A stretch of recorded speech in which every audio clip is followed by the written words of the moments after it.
Everyone knows her, but not everyone in the fandom loves her. Valka was introduced in How to Train Your Dragon 2 as Hiccup's mother. It was believed for 20 years that she was eaten by a dragon, but it turned out she kinda just got kidnapped and decided to stay with them. I've heard many different opinions about people thinking she's a bad person for staying at the Dragon Sanctuary and away from Berk. So today, I'm going to talk about my stakes of Valka's decision to stay with the dragons. And if you're new here, hi, my name's Sierra, I'm an editor and a How to Train Your Dragon enthusiast, and welcome to my channel.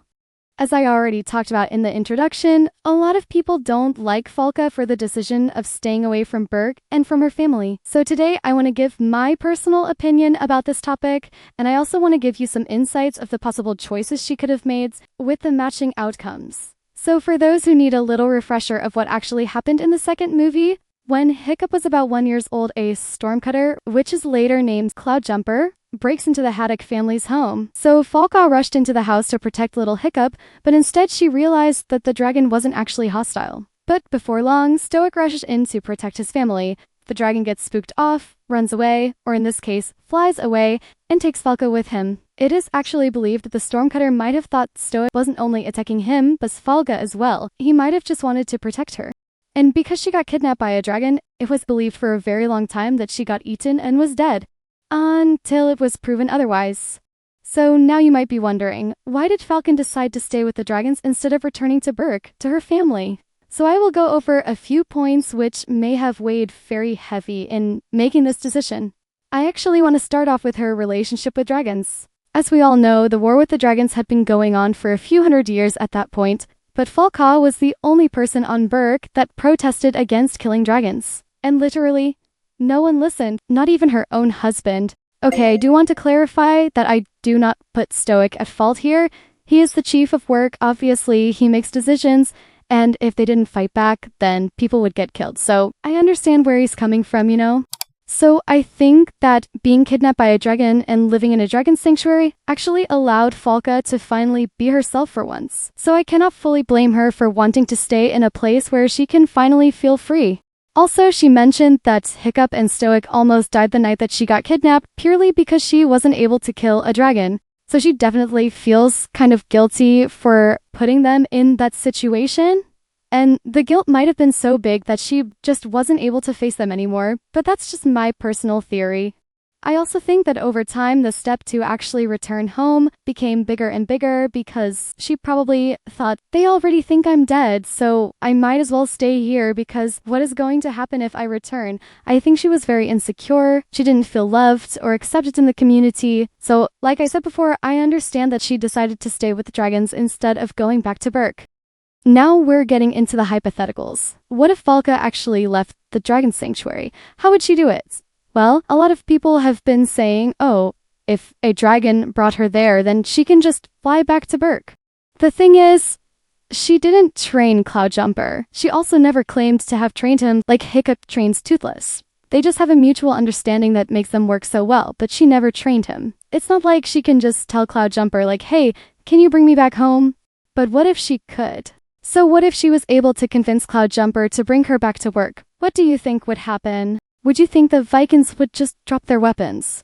Personally, I don't think so. I think that if she came back to Berk with a dragon, they would still see the dragon as a threat and most likely kill him. I'd like to think that Valka also saw these risks, and therefore if she wanted to return, she wouldn't go by dragon. The other possibility to leave the island is to go by boats. But we don't have any evidence that there were humans before Valka on the Dragon Sanctuary Island, so I don't think there were any boats just laying around that she could use. Therefore, she would have been forced to make a boat all on her own from scratch. I think that building a boat all on your own takes a long time. You need the material, you need the experience, and I don't think Vulcan had any experience with building boats beforehand, so it would have taken a lot of trial and error, which also takes a lot of time. So how long would it actually take to sail all the way from the Dragon Sanctuary back to Berk? So I did some quick math using the How to Train Your Dragon interactive map and some information Gobbler told us in Race to the Edge. You think I would have sailed in a boat by myself for a week if it were vintage Stoic the Vast?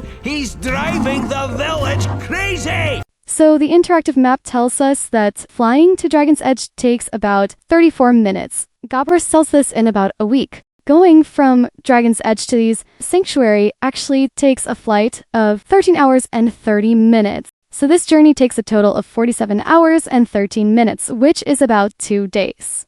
But this is if you go by dragon in one continuous flight. Now, how much time does it take to make that journey by boat, by sailing? I came to the conclusion that it takes about 1 week and 3 days to go from Berk to the Dragon Sanctuary. However, I don't think this is the amount of time that it would take Valka to sail back, because when she got kidnapped, it was nighttime, so probably she wouldn't be able to see where the dragons were actually going most of the time. Also, the dragons fly over the islands. When you're sailing with the boat, you have to go around them, so it would take a lot of time for her to figure out how to get actually back to Berk. And that's without even mentioning the amount of provisions she would need to get her beforehand to even make this journey.